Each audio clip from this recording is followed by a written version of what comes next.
Hello everyone and welcome back to my channel, Edmond Mindaros. And for today's quick tutorial, I'm going to show you guys on how to resolve if your taskbar icons are not showing invisible, they're missing, or just blank on your Windows 10 or Windows 11 computer. So this issue after upgrading to Windows 11, 22H2 and 23H2 or waking your PC from sleeping. The icons keep disappearing from taskbar on Windows 11 issue is due to a broken icon cache, a temporary bug, or corrupted system files. And without further ado, and let's go ahead. So the first solutions we will do is to restart Windows Explorer. Kung paano ba yan natin gawin? All you have to do is to right-click on the taskbar. So, dito lang sa blank space area ng ating Windows taskbar. So, kailangan mo lang mag-right-click and select mo lang dito yung Task Manager. And then, once na-open mo na tong Task Manager, so dito lang sa Processes tab.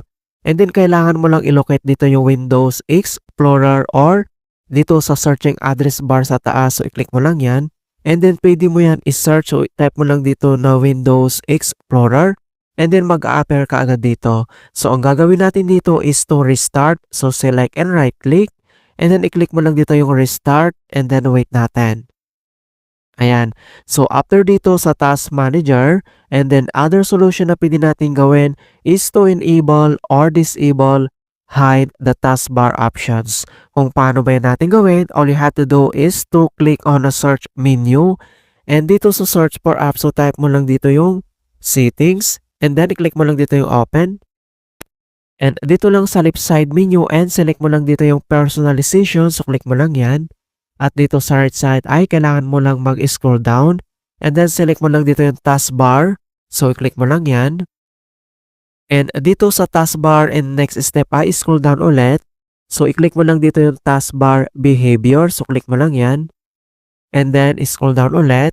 At dito lang sa taskbar alignment. So, kailangan mo lang i-uncheck itong automatically hide the taskbar. So, kapag naka-check yan, so, kailangan mo lang yan i-uncheck. Alright, and then close lang natin itong settings. And other solution na pwede natin gawin is to delete iris service. Kung paano ba yan natin gawin, all you have to do is to click on again on the search menu. And dito sa search for apps, so type mo lang dito yung registry editor. And then kailangan mo lang mag-right click. And select mo lang dito yung run as administrator. If you receive user account control and i-click mo lang dito yung yes. So once na-open mo na itong registry editor, so before you proceed in the registry, I would suggest you to create a backup file. So if anything go wrong, you could easily restart it back. In order to create a backup, it's very simple. All you have to do is to select yung file dito sa taas. And then, iselect mo lang dito yung export.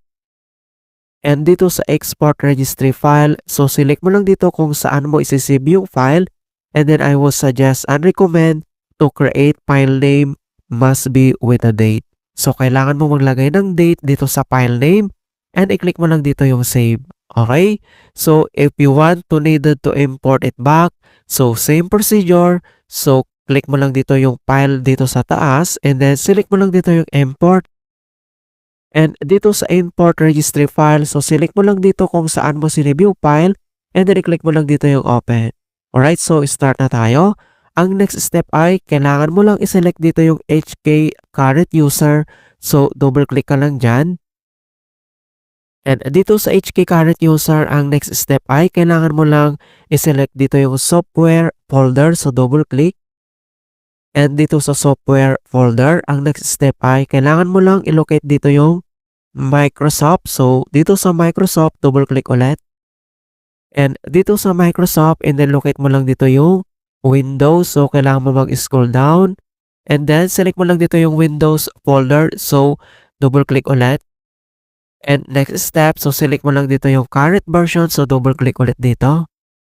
And dito sa current versions ay kailangan mo lang i-locate dito yung iris service. So kailangan mo lang mag-scroll down and then i-locate mo lang dito yung iris service. So dito ay kailangan mo lang i-click yan one time. At dito lang sa right panel ay kailangan mo lang iselect dito yung iris folder. So kapag may nakita ka dito iris folder na dalawa, so ang gagawin natin dito is to delete. So select and right click and then i-click mo lang dito yung delete. So same naman dito sa pangalawang folder, so select and right click and then i-click mo lang dito yung delete. Alright, so after dito, and then close lang natin yan. At dito lang sa start menu and kailangan mo lang mag-restart. O i-click mo lang yan. Alright, so ganoon lang po kasimple on how to fix taskbar icons not showing, missing, invisible, blank in Windows 10 or Windows 11. And please don't forget to like this video, subscribe to my channel for more quality content. Thank you guys and see you in my next tutorial.